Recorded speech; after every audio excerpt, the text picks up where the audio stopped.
King Nebuchadnezzar made an image of gold whose height was 60 cubits and its breadth 6 cubits. He set it up in the plain of Dura in the province of Babylon. Then King Nebuchadnezzar sent together the satraps, the prefects, the governors, the counselors, the treasurers, the justices, the magistrates, and all the officials of the provinces to come to the dedication of the image that King Nebuchadnezzar had set up. Then the satraps, the prefects, and the governors, the counselors, the treasurers, the justices, the magistrates, and all the officials of the provinces gathered for the dedication of the image that King Nebuchadnezzar had set up. And they stood before the image that Nebuchadnezzar had set up. And the herald proclaimed aloud, "You are commanded, O peoples, nations, and languages, that when you hear the sound of the horn, pipe, lyre, trigon, harp, bagpipe, and every kind of music, you are to fall down and worship the golden image that King Nebuchadnezzar has set up. And whoever does not fall down and worship shall be immediately cast into a burning fiery furnace." Therefore, as soon as all the peoples heard the sound of the horn, pipe, lyre, trigon, harp, bagpipe, and every kind of music, all the peoples, nations, and languages fell down and worshipped the golden image that King Nebuchadnezzar had set up. Therefore, at that time, certain Chaldeans came forward and maliciously accused the Jews. They declared to King Nebuchadnezzar, "O king, live forever. You, O king, have made a decree that every man who hears the sound of the horn, pipe, lyre, trigon, harp, bagpipe, and every kind of music shall fall down and worship the golden image. And whoever does not fall down and worship shall be cast into a burning fiery furnace. There are certain Jews whom you have appointed over the affairs of the province of Babylon, Shadrach, Meshach, and Abednego. These men, O king, pay no attention to you. They do not serve your gods or worship the golden image that you have set up." Then Nebuchadnezzar, in furious rage, commanded that Shadrach, Meshach, and Abednego be brought. So they brought these men before the king. Nebuchadnezzar answered and said to them, "Is it true, O Shadrach, Meshach, and Abednego, that you do not serve my gods or worship the golden image that I have set up? Now, if you are ready, when you hear the sound of the horn, pipe, lyre, trigon, harp, bagpipe, and every kind of music, to fall down and worship the image that I have made, well and good. But if you do not worship, you shall immediately be cast into a burning fiery furnace. And who is the God who will deliver you out of my hands?" Shadrach, Meshach, and Abednego answered and said to the king, "O Nebuchadnezzar, we have no need to answer you in this matter. If this be so, our God, whom we serve, is able to deliver us from the burning fiery furnace, and he will deliver us out of your hand, O king. But if not, be it known to you, O king, that we will not serve your gods or worship the golden image that you have set up." Then Nebuchadnezzar was filled with fury, and the expression of his face changed against Shadrach, Meshach, and Abednego. He ordered the furnace heated 7 times more than it was usually heated. And he ordered some of the mighty men of his army to bind Shadrach, Meshach, and Abednego, and to cast them into the burning fiery furnace. These men were bound in their cloaks, their tunics, their hats, and their other garments, and they were thrown into the burning fiery furnace. Because the king's order was urgent and the furnace overheated, the flame of the fire killed those men who took up Shadrach, Meshach, and Abednego. And these 3 men, Shadrach, Meshach, and Abednego, fell bound into the burning fiery furnace. Then King Nebuchadnezzar was astonished and rose up in haste. He declared to his counselors, "Did we not cast 3 men bound into the fire?" They answered and said to the king, "True, O king." He answered and said, "But I see 4 men unbound, walking in the midst of the fire, and they are not hurt, and the appearance of the 4th is like the son of the gods." Then Nebuchadnezzar came near to the door of the burning fiery furnace. He declared, "Shadrach, Meshach, and Abednego, servants of the Most High God, come out and come here." Then Shadrach, Meshach, and Abednego came out of the fire, and the satraps, the prefects, the governors, and the king's counselors gathered together and saw that the fire had not had any power over the bodies of these men. The hair of their heads was not singed, their cloaks were not harmed, and no smell of fire had come upon them. Nebuchadnezzar answered and said, Blessed be the God of Shadrach, Meshach, and Abednego, who has sent his angel and delivered his servants who trusted in him, and set aside the king's command, and yielded up their bodies rather than serve and worship any god except their own God. Therefore I make a decree, any people, nation, or language that speaks anything against the God of Shadrach, Meshach, and Abednego shall be torn limb from limb, and their houses laid in ruins, for there is no other God who is able to rescue in this way. Then the king promoted Shadrach, Meshach, and Abednego in the province of Babylon. What does it mean to be free? So according to numerous sociologists and people that write about that kind of stuff, freedom in our society, in our culture, has become the ultimate good. This is the ultimate good of American society. It's freedom. It's the fundamental core of our culture. But freedom, of course, has changed its definition.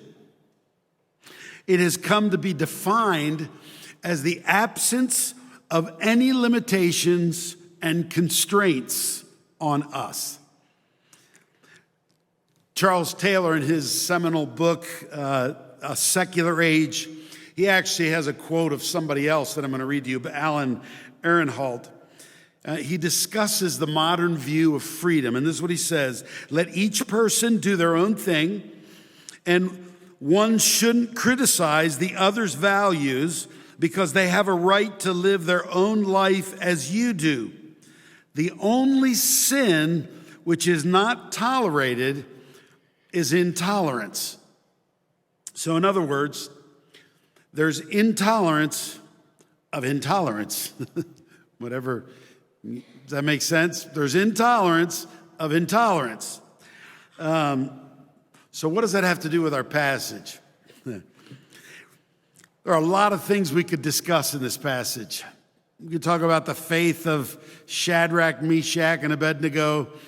We could talk about the evils of the corruption of absolute power with Nebuchadnezzar. I mean, we could go down lots of roads in this passage. But what struck me here this time is the absolute freedom of Shadrach, Meshach, and Abednego. They have to go against what is a very dangerous situation for them, but they strike me as being completely free. Completely free. So why is that? Well, that's what I want to look at today in just 2 points. The first point is Nebuchadnezzar's bondage. And the second point is Shadrach, Meshach, and Abednego's freedom. So Nebuchadnezzar's bondage, Shadrach, Meshach, and Abednego's freedom. It's a mouthful. All right, so let's look at Nebuchadnezzar's bondage. Babylon was a pluralistic society, much like we are today. They had any number of gods. No one cared which god you worshiped. If you had another god and you brought it to the society, very welcome. You worship that God, no problem. All gods were welcome. You do you, believe what you want, worship the God you want. Complete tolerance, complete ability to embrace any God whatsoever, which isn't different from today. You do you. You believe what you want to believe. Don't tell me what I need to believe. We all believe whatever. But there was a problem here in Babylon.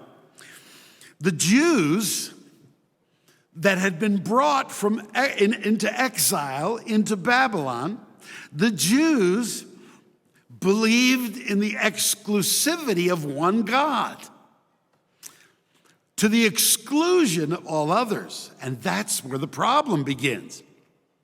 You can believe in any God you want, but you can't say that your God is the only one or the only true one.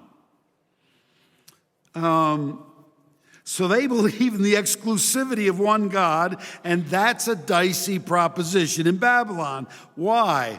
Because Nebuchadnezzar had made an image of gold. But there was a difference with his image of gold He was fine if you worshiped your own God, but he was insisting that everyone had to worship his God as well. You can worship any God you want, but you also had to worship his God. It's much like Rome was.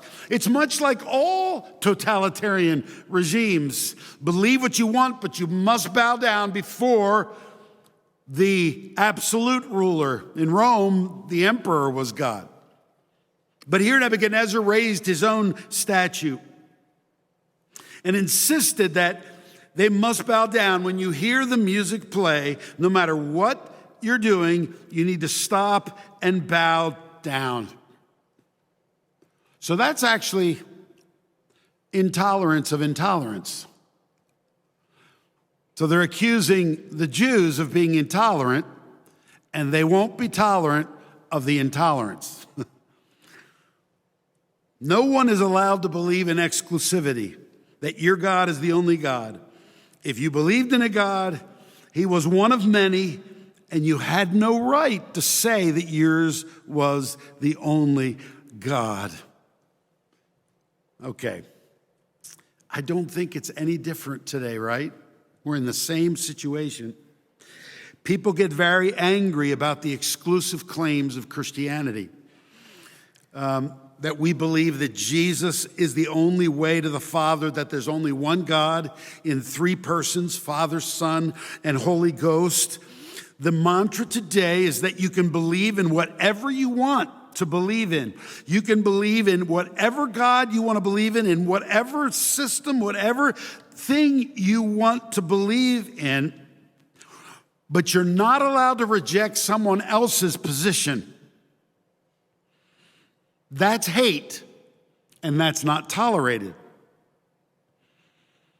But here's my question, and I say this with all the respect I can muster. Who is really the intolerant one? Who is really the intolerant one? So, the center of Christianity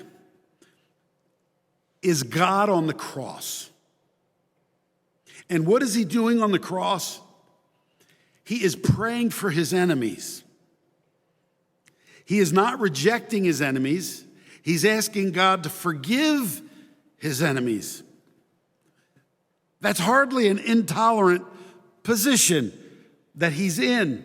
That's actually tolerance.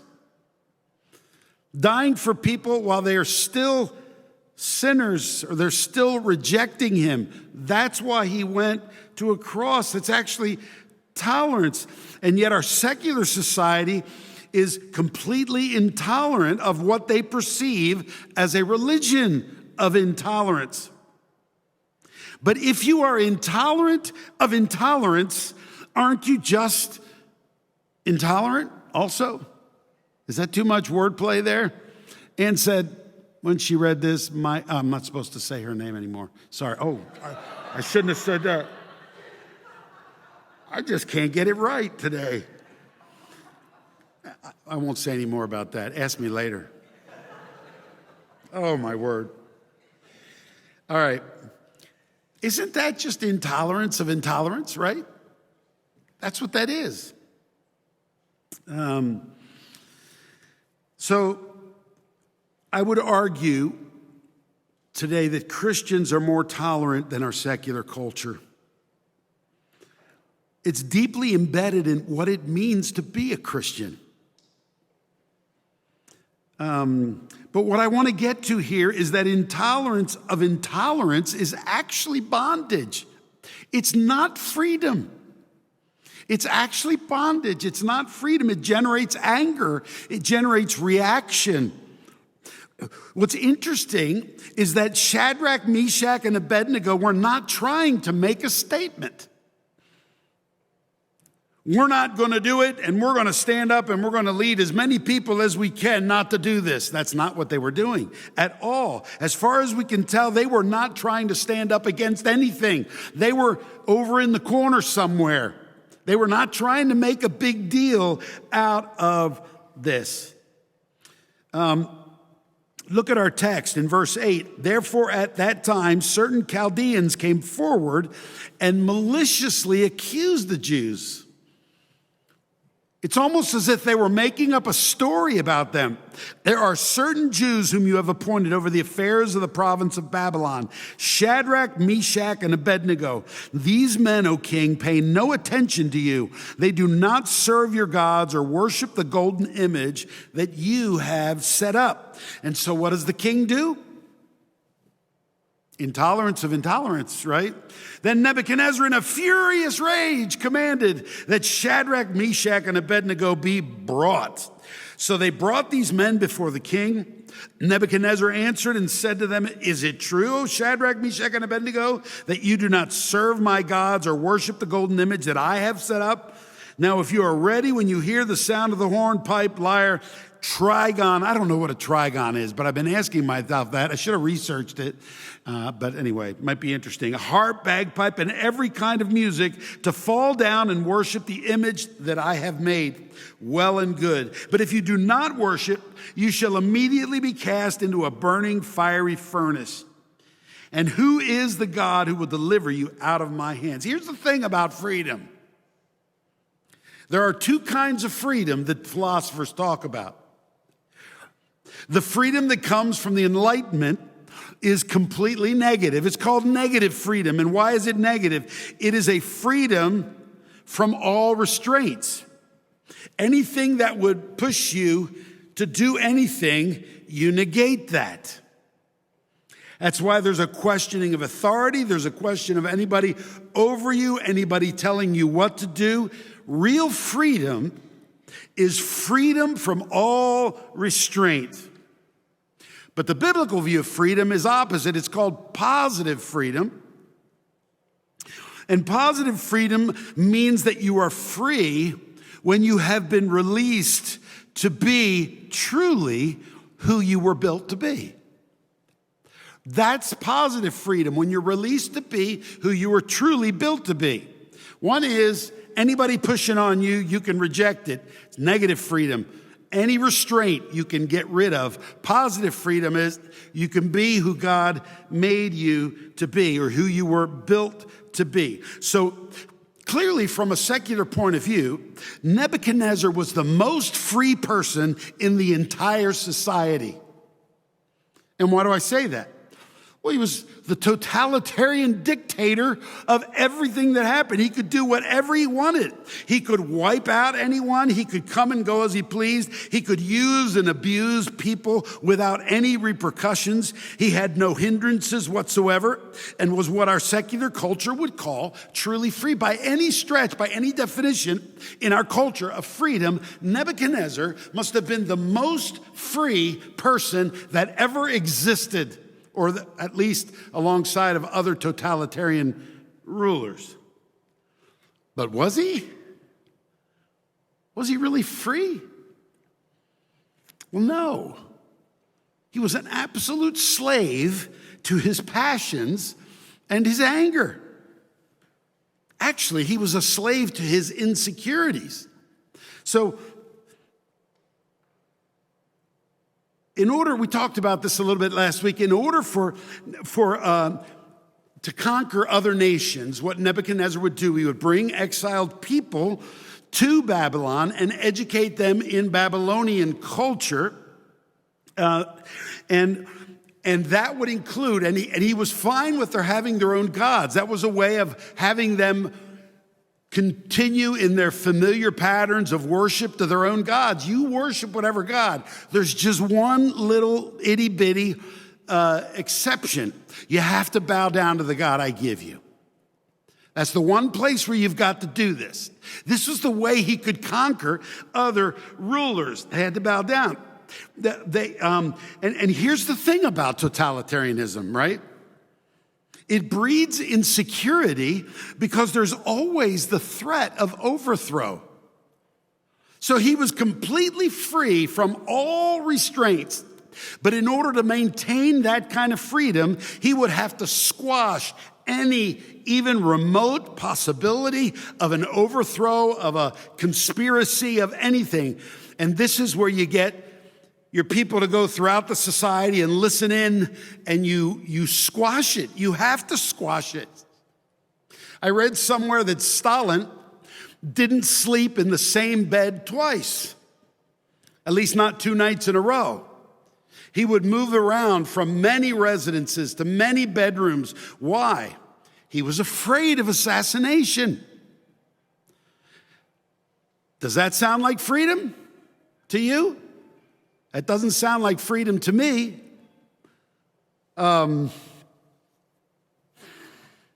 So in order to remain in power, Nebuchadnezzar has to threaten disobedience with death. That's what he has to do. And here we have these 3 men who, from the previous chapter, we find out that they're actually the rulers of Babylon. You remember in the previous chapter, if you've read it, if not, you can go read it. But Nebuchadnezzar had a dream, and Daniel came and interpreted that dream. He came and told him what the dream was, and then he interpreted the dream for him. And Nebuchadnezzar was amazed, and he wanted to put Daniel in charge of Babylon, like the province of Babylon. And Daniel said, no, can I put these 3 men in charge? Would you do that? So Nebuchadnezzar made Shadrach, Meshach, and Abednego to be the rulers of the province of Babylon. So how much more then would his insecurity be busting at the seams because he has these foreign-born men who will not bow down to his idol, and he absolutely has to have unqualified obedience because he's terrified that he's going to be overthrown by somebody. Does that sound like freedom? And here's the other thing about insecurity. It not only produces terror or fear, but there's a 2-sided coin with insecurity. The other side of the coin is actually arrogance.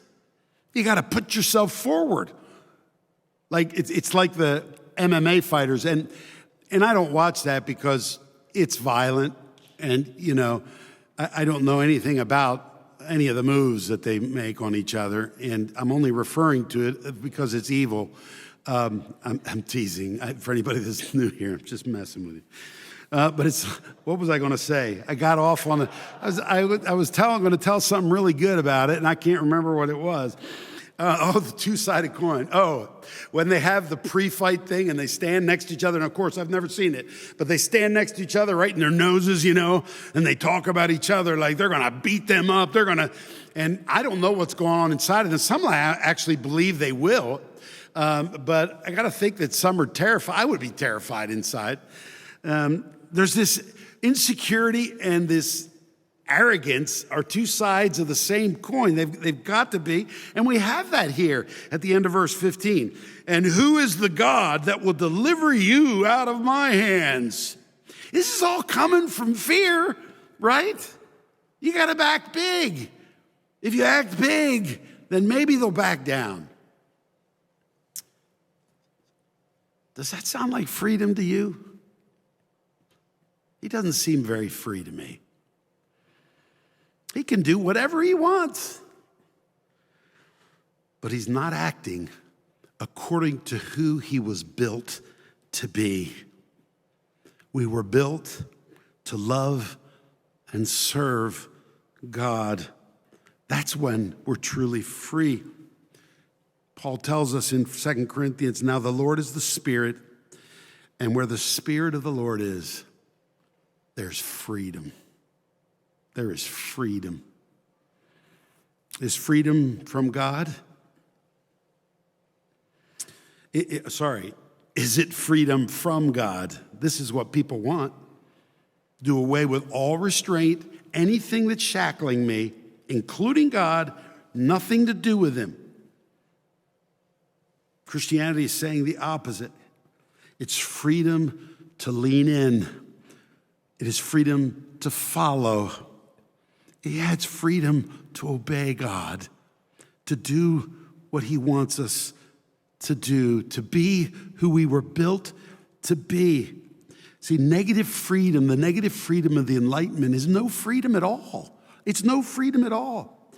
If you try to learn another language, you're really not free until you learn a mess of vocabulary and you learn the rules of the language and you can start getting facility with it. Then you can say anything you want. You have absolute freedom, but you can't go off and talk gibberish. Nobody will understand what you're talking about. You got to stay within the rules of the language. You're absolutely free when you're using the rules, right? It's like a fish who's out on the land. They're not free.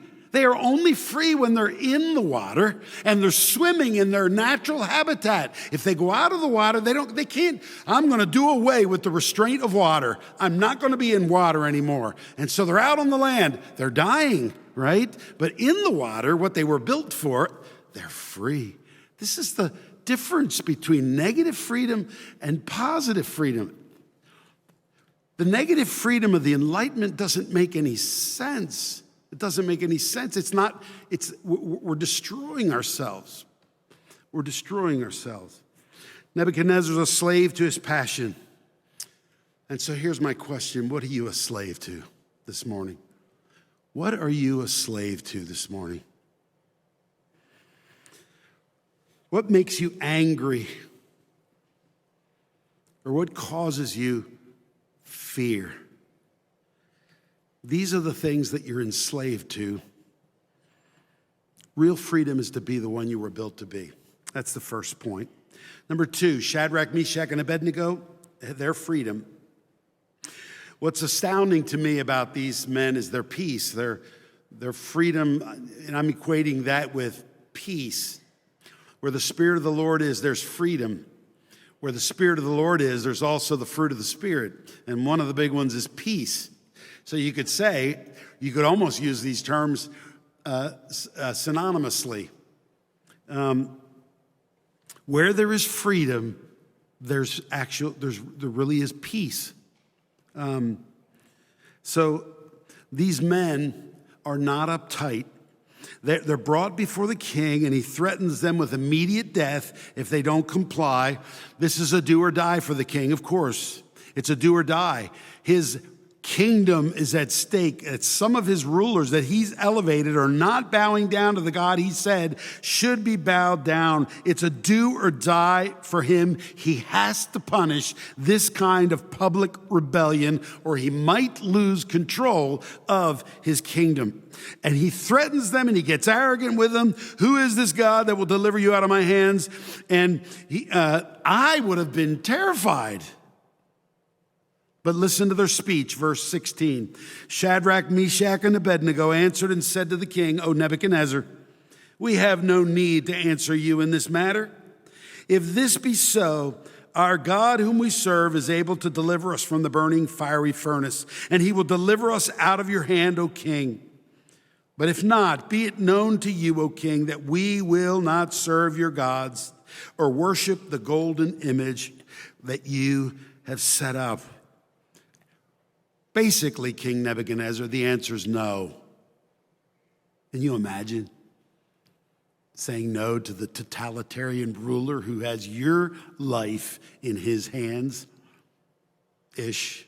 It's really in God's hands. That's the whole point of the book of Daniel, right? That God controls Nebuchadnezzar. He's over Nebuchadnezzar. That's the whole point. But no, the answer is no. Where did they get that kind of freedom to say no? See, this is the essence of what positive freedom looks like. They knew what was what. What do I mean by that? This comes from an unnamed pastor. Think of the solar system. A solar system is only a system because all the planets agree, if you will, that there is only one center and all the rest of them orbit. All the rest of them center on that center. That's why it's a system. But imagine if every planet said, no, I'm going to be the center of the universe. If every planet got stationary and used all of its gravitational pull to get everything else to revolve around them, if everyone insists that everyone and everything revolve around them, you don't have a solar system anymore. You have a cataclysm. You have worlds colliding, a cosmic car wreck. So what's the difference here between Nebuchadnezzar and these three men? Well, Nebuchadnezzar is a planet that is trying to get other planets to revolve around him, and he's doing it by force. He has tremendous force at his disposal, and he will wipe out anybody that gets in his way. He is the little planet that is trying to pull everybody to revolve around him. And it's not working. These three men know that they are planets that revolve around the sun. They are not engaging in behavior to save themselves. They are not worried about themselves at all. They are not thinking about themselves. They are completely free in the situation that they're in because they know who is at the center of the solar system. They know that God is in charge, and Nebuchadnezzar can't change that. No matter what threats are given, Nebuchadnezzar is not the center of the universe. He thinks he's in charge, so he flies into a rage when they won't listen to him, but they don't care if he throws them into the fiery furnace. They know that God can deliver them, but even if he doesn't, he will still deliver them after death. In other words, they don't care about their deaths. This is the same thing I shared with you last week about Viktor Frankl in the concentration camp. Those who had nothing important that the camp could take away were those that could live heroically. In other words, those who had not put their hope on their families or on their money or on all the things that the camp took away, those that had put their hope on something outside the camp, on God himself, were the ones that could live heroically. Take away what you want from me. Take my life. Take my possessions. Take everything. It doesn't make any difference. God's in charge of my life. He built me to be someone who follows him, who goes after him. So who's truly free here? Is Nebuchadnezzar free? Or is it actually Shadrach, Meshach, and Abednego? And I ask you the same thing. How free are you? What are you holding on to that you so desperately need that is making you anxious, fearful, that is making you angry? What are the things you're holding on to? If it's anything in this world, it can be taken away, and it very likely might be at some point.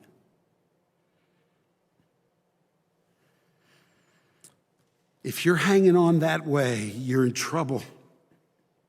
We always have things pressing around us. See, consider the man that loves ice cream and loves salt on his food and loves junk food. But he goes to the cardiologist, and the cardiologist says to him that if he keeps eating like he is, he will be dead in 2 years. What is freedom in this case? If freedom is defined as a doing away with all restraints, he can continue to eat the junk food and be dead in 2 years, or he can decide that he wants to live longer and restrain himself from the junk food. Do you see how confusing it is when it's getting rid of all restraint? You can't get rid of all restraints. It's an impossibility. It's a physical, philosophical, any way you look at it, it's an impossibility to get rid of all restraints. See, life is full of choices. And negative freedom creates expectations. And brothers and sisters, it doesn't work. It doesn't work. These men are under no illusions. They will follow their God. That's what they were built for, and they are willing to suffer. Do you realize that negative freedom and suffering are incompatible? It's one of the reasons people want negative freedom, because they want to be free of all suffering. They will go away from anything that causes any kind of suffering. I think we've been influenced by this. We're afraid of suffering as well. So one of the basic tenets of freedom is that all restraints are gone. Do whatever you have to do not to suffer. But that's not freedom, because suffering is part and parcel of our lives. Everybody's suffering. You either have suffered, you are suffering, or you're about to. It's always, this is the way it works. So the question is, what are you going to do with that suffering? Well, these men put their hope in God, knowing that he would deliver them either in this life or the next. Now that's freedom. That's freedom. So Nebuchadnezzar is furious. He turns the heat up 7 times, so hot that the people that throw them into the furnace die because they can't even get near it. I'm not sure how you do that. I'm not sure how you get it that hot.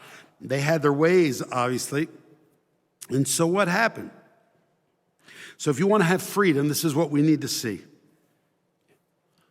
Jesus showed up. Jesus showed up. Verse 24, then King Nebuchadnezzar was astonished and rose up in haste. He declared to his counselors, did we not cast 3 men bound into the fire?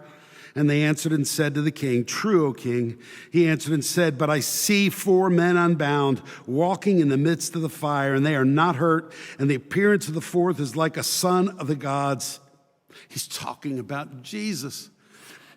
This is one of Jesus' pre-incarnate appearances in the Old Testament. See, this is the thing about Jesus. He comes over and over and over and over again to rescue his own. We have no ability to be who we were built to be because of the sin that plagues the world. We will always choose to use our gravitational pull to make ourselves the center of our universe, to get people to talk about us, to get people to like us, to get people to want to be with us, to do whatever we have to do to adjust our behavior, to get people to come around us so that we're not lonely and we're not away from people or whatever it is. This is what we do. This is our natural tendency to use our gravitational pull to try to do that. But then Jesus shows up.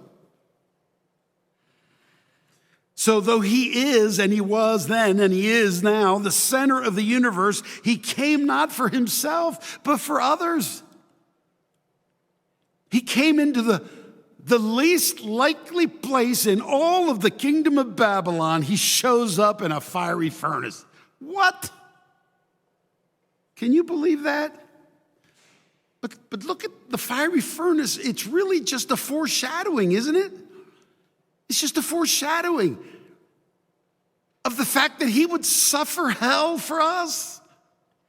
That he would come to a cross and he would die on a cross for us because we are isolated planets trying to get the sun to revolve around us. And instead of destroying us, he comes and he dies for us. What kind of a God is this? Does this sound like an intolerant bigot? I assure you, if he were, we wouldn't all even be alive today. No, he sends his son to die for us. In the book Life of Pi by Jan Martel, the main character is exploring religions. And at one point, he's leaning toward Hinduism, and he starts to talk to a Roman Catholic priest. And he starts to tell the character or the narrator about Jesus and about the death of Jesus on the cross, and he freaks out. This is what he says. That a God should put up with adversity, I could understand. The gods of Hinduism face their fair share of thieves, bullies, kidnappers, and usurpers. What is the Ramayana but the account of one long bad day for Rama? Adversity, yes. Reversals of fortune, yes. Treachery, yes. But humiliation? Death? I couldn't imagine Lord Krishna consenting to be stripped naked, whipped, mocked, dragged through the streets, and to top it off, crucified, and at the hands of mere humans to boot. I'd never heard of a Hindu god dying. But divinity should not be blighted by death. It's wrong. It was wrong for this Christian God to let his avatar die. That is tantamount to letting a part of himself die. For if the Son is to die, it cannot be fake. If God on the cross is God shamming, which means to be a sham, shamming a human tragedy, it turns the passion of Christ into the farce of Christ. The death of the Son must be real. Father Martin assured me that it was. But once a dead God, always a dead God, even resurrected. He says the Son must have the taste of death forever in his mouth. The Trinity must be tainted by it. There must be the certain stench at the right hand of God the Father. The horror must be real. Why would God wish that upon himself? Why not leave death to the mortals? Why make dirty what is beautiful, spoil what is perfect? And the priest says, love. Pure love. That's the answer. A God who loves us and would give everything for us. See, brothers and sisters, his wounds that he will carry for eternity, and he will carry them for eternity, is a reminder to us of his love. So because it is his love that frees us to be who we were created to be, we orbit around him. We follow him.